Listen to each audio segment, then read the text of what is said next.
This is group 8.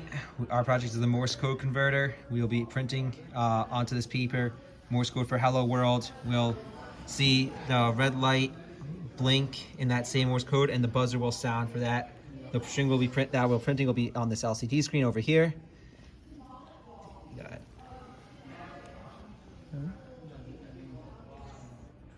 Right now, one of our group members is inputting the string into the LCD screen using a IR remote and a shift button over there.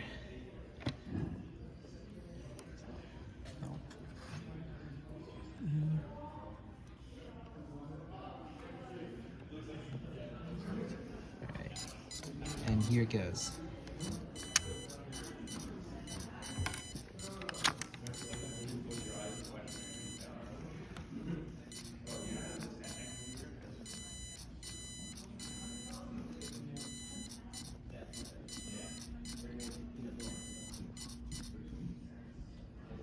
And then for the last thing our machine does, that when it runs out of paper, it will automatically stop.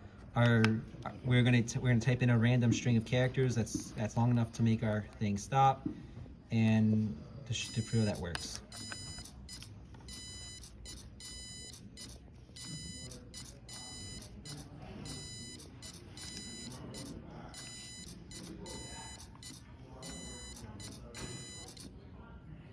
All right, there we go. And as the final look at the string of paper, we've got they got hello, you've got world, and then we got the random continuation of strings of letters until it reaches the end. That's our project.